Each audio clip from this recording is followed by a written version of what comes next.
Tidak ada yang bisa menahan ratu saat hendak bertarung pedang dengan Hodong. Ia mengambil sebuah kotak di lemari rahasianya yang berisi shuriken beracun untuk senjata rahasia.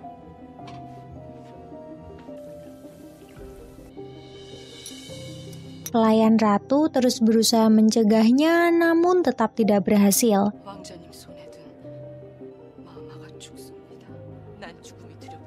Sedangkan Pangeran Hodong cukup senang dengan ajakan pertarungan tersebut.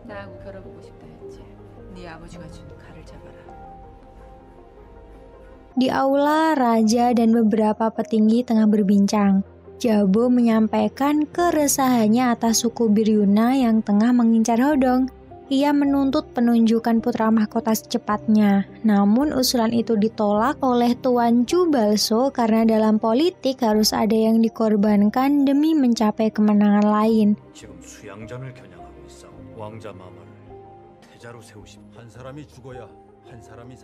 Mereka harus bisa mengambil hati suku Biryuna dahulu. Terlepas dari hal itu, Komandan Naru membuka topik baru mengenai calon pengganti ratu.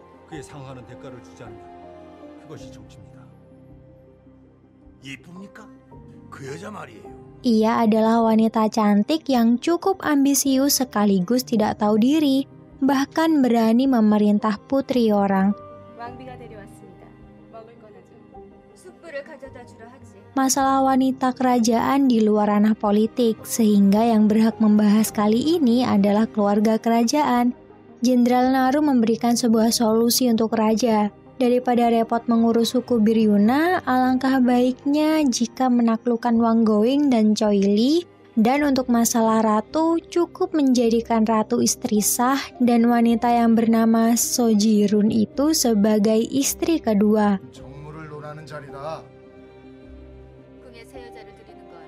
지금 비를 나고 벽이 건드려 좋을 게 뭡니까? 왕귀행 체리 두드려 잡아야 되는데 수지리는 자비로 두세요. 왕비마마는 정비로. Lalu kita beralih pada pertarungan Ratu dan Hodong. Ratu menyerang terus-menerus sedangkan Hodong masih menyarungkan pedangnya. Itu adalah bentuk balasan Hodong karena pernah merawatnya saat bayi.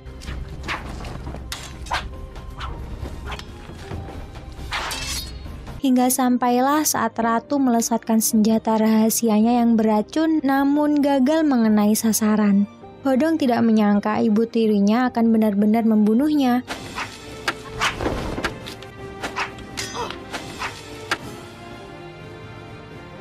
Ia tidak lagi bersikap lembut.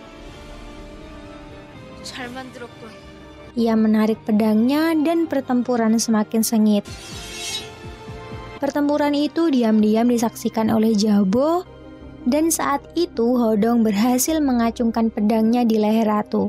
Saat Hodong mengayunkan pedangnya bersiap menebas, ia melihat Jabo dari kejauhan yang memberi kode larangan. 죽는 게 무섭지 않습니까? 어서 죽여!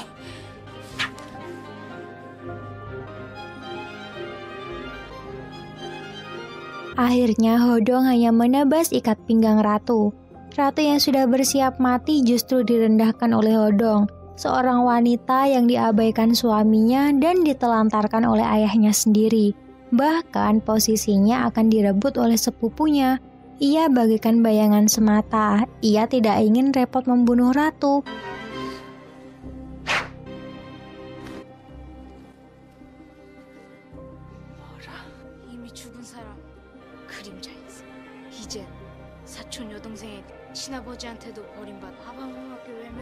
Dengan berlagak sombong, Hodong mengatakan akan menjadi raja dan Ratu akan tetap hidup seperti itu.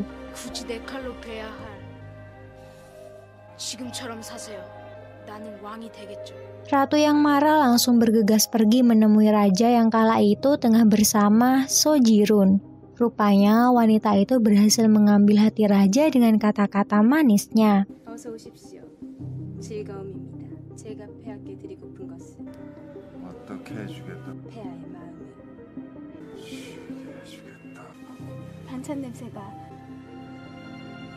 Bukannya marah, kedatangan ratu adalah untuk memohon pengampunan raja karena tidak memiliki tempat tujuan. 아니 이게 무슨 짓이오? 이모, 갈 곳이 없나이다. 불쌍히 여겨주시옵소서. Sedangkan Hodong di ruangannya justru mendapat tamparan dari Jabo karena berani mengacungkan pedang pada ibunya sendiri. Jabo yang selama ini mengajarkan tentang kebijaksanaan tidak rela jika Hodong berbuat kasar seperti itu. 스승님, 대체 어느 아들이 어머니에게 올바른 잣대를 갖는 것이 Ia tidak ingin dipanggil guru dan berlutut lantaran dengan ratu yang masih berlutut di kaki raja. Usaha ratu kali ini tidak sia-sia guys, karena raja bersedia untuk menepati janji. Ia sangat bersyukur bahkan sampai mencium kaki raja. 버리지만 말아주시옵소서. 내 그대에게 한 약속을 Sedangkan Jabo, kecewaan dari Hodong.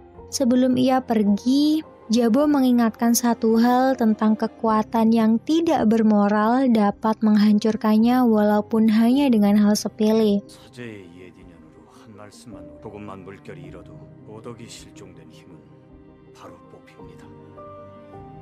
Ratu kembali ke ruangannya dengan penuh kemenangan.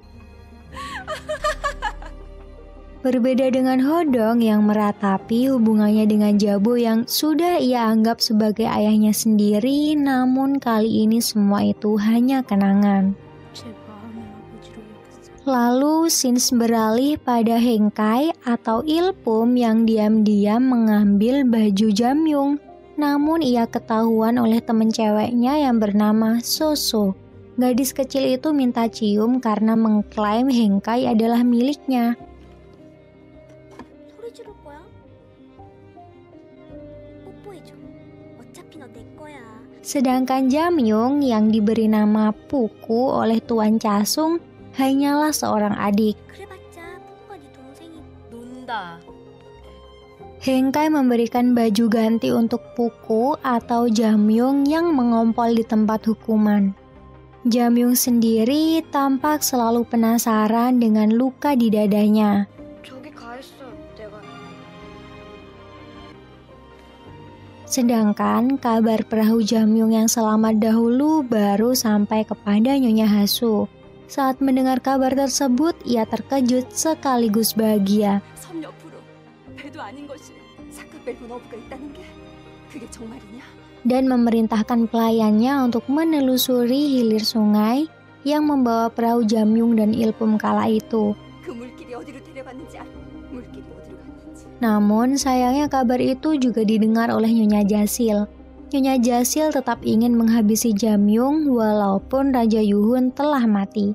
Karena masalahnya kini adalah keberadaan Jamyung dapat menjadi saingan Rahi untuk meraih kekuasaan sebagai Ratu Lelang. 분명히 바다에 쳐넣었다지 않았어? 자명의 기씨가 살았대도 왕에게 형제 자매는 라희는 덜 외롭고요. Ia memerintahkan pelayannya untuk menyusuri sungai tersebut. Nyonya Jasil terus berusaha mengusiknya padahal Jamyung dan Ilpum sudah melalui banyak hal sulit selama ini. Mereka harus hidup bersama kelompok sirkus dan disiksa jika salah. 단장님한테 야단 맞을까봐? 아수라수 공중고기 안 해도 되고 오빠도 떨어지면 어쩔지? Di hadapan Hengkai, Jamyung atau Puku merasa tidak adil dengan hidupnya. Ia mempertanyakan alasan orang tua mereka membuangnya. Ia juga penasaran dengan bekas luka yang selalu terasa sakit saat musim dingin tiba. 엄마 아버지 얼굴 기억나? 대체 왜 우리 버렸는지. 부구야 왜 비 올 때마다 눈 올 때마다 아파서 이건 왜 생겼는지. Walaupun sangat membenci orang tuanya, ia ingin melihat sekali. Ilpum tidak bisa menceritakan kisah yang sesungguhnya dan hanya berjanji akan menemukan orang tua mereka agar Jamyung dapat menanyakan secara langsung alasan orang tuanya membuang mereka. 왜 버리냐고. 오빠가 왜 버렸는지 우리 북구 앞에 데려올게. 미워 죽겠다고. Begitupun dengan Nyonya Hasu yang berdoa pada leluhurnya untuk bisa memeluk putrinya setidaknya satu kali saja. 당군한 검이시여, 제 가슴에 내 아이를 안아보게 해주세요. Selanjutnya, kita ditunjukkan pada adik bungsu Wanggoing yang tampak payah di bidang militer. Ia ingin ikut kakaknya bertemu dengan keluarga Nyonya Jasil, namun dilarang oleh Nyonya Yang Hee yang kini sudah menjadi istri Jenderal Wanggoing. 자실의 누님도 보고 싶고 형님이 안 계시면 네가 여기 영웅. Sementara itu, Nyonya Jasil di istana tengah menyiapkan ruangan istimewa untuk Rahi. Baginya, semua itulah yang Rahi butuhkan untuk menjaga kecantikannya, yang bagaikan jackpot bagi seorang wanita. 목욕실은 아름답다는 것 그 자체가 무예나 학식만큼 얘기는 미모가 중요하지. 라희 역시 그리 만들 거다. Namun, suasana hatinya yang bahagia harus ambyar saat mendapat kabar Jenderal Wanggoing yang kembali bersama istrinya dengan menggunakan tandu emas bagaikan sudah dirajakan. 오라버니하고 언니가 황금마차를 타고 있다? 생각도 못해. 왕이 다 됐더라고요. 내 눈으로 봐야겠네. Ia bergegas untuk memastikan, dan benar rupanya. Mereka datang dengan kemewahan dan disambut meriah oleh rakyat, sedangkan Nyonya Jasil hanya mengamati dari kejauhan.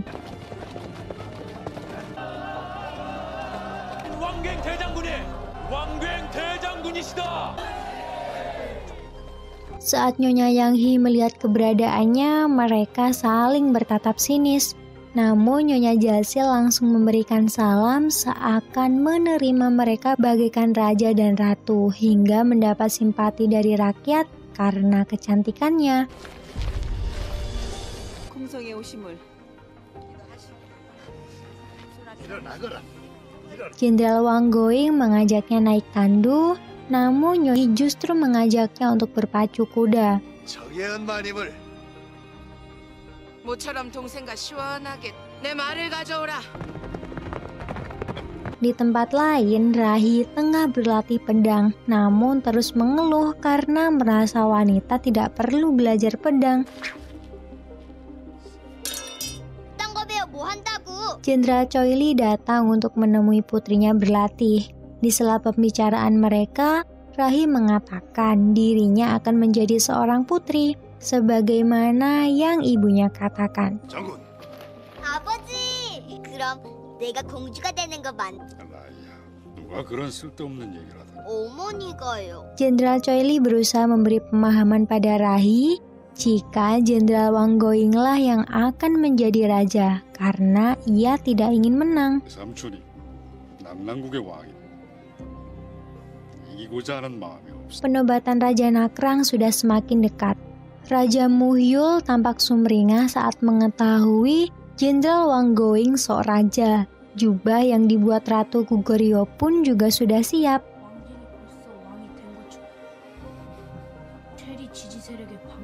Entah itu akan menjadi kafan untuk Wanggoing atau Choi Li, 이곳이 왕갱의 최대의 수위가 될 orang-orang Goguryeo berdiskusi kepada siapa mereka akan mengirim jubah tersebut. Semua sepakat untuk mengirim pada Wanggoing. 도신 또한 왕괭이 때가 무르익을 때까지 왕괭과 우호친선을 도모한다. Namun Hodong berbeda pendapat. Menurutnya, jika jubah itu dikirim ke Choi Li, maka Wanggoing akan panas dan berusaha membunuhnya. Melawan Goguryeo bukanlah prioritas Wanggoing, dan Raja setuju dengan pendapat Hodong. 이 면복은 최리에게 보내야 왕갱에게 있어. 우리 고구려에게 화를 내는 왕갱은 반드시 최리를 죽일 것. 최리가 이 옷을 받게 되면 호동과 같은 생각이다. Hodong pula yang menjadi utusan ke Nakrang kala itu. Dan benar rupanya, sebagaimana prediksi Hodong, saat ia menyerahkan jubah itu kepada Choi Li di hadapan Wanggoing langsung,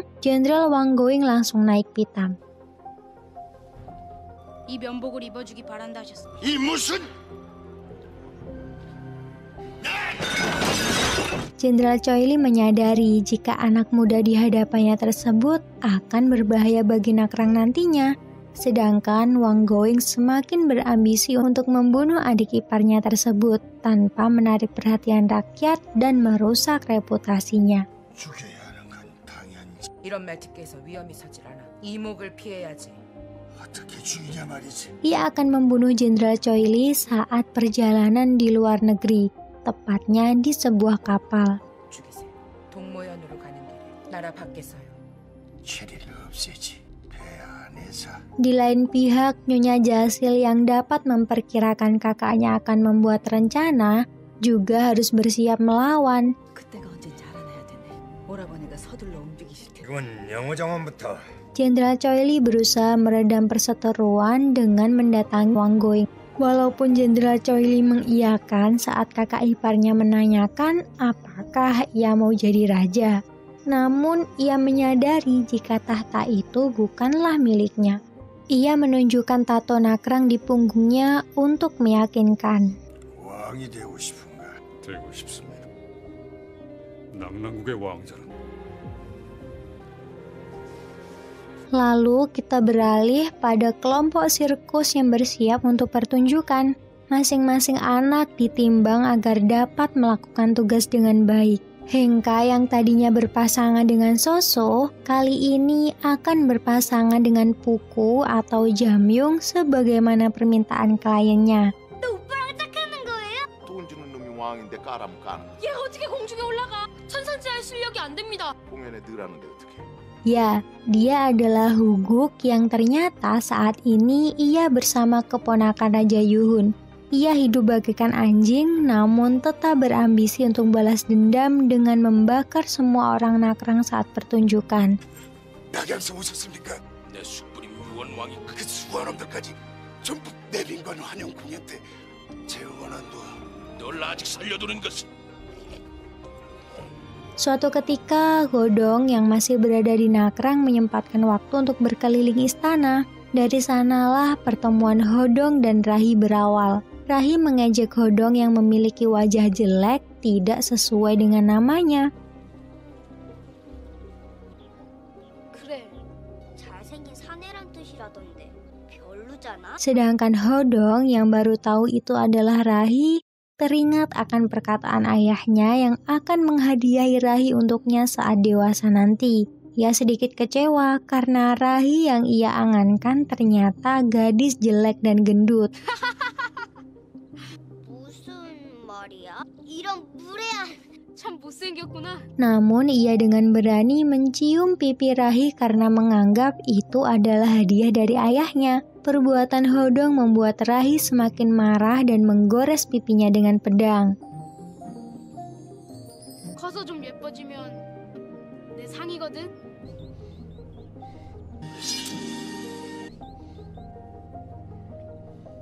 Lalu episode pun selesai. Jangan lupa klik tombol loncengnya supaya kalian tidak ketinggalan episode selanjutnya. Kamsahamnida.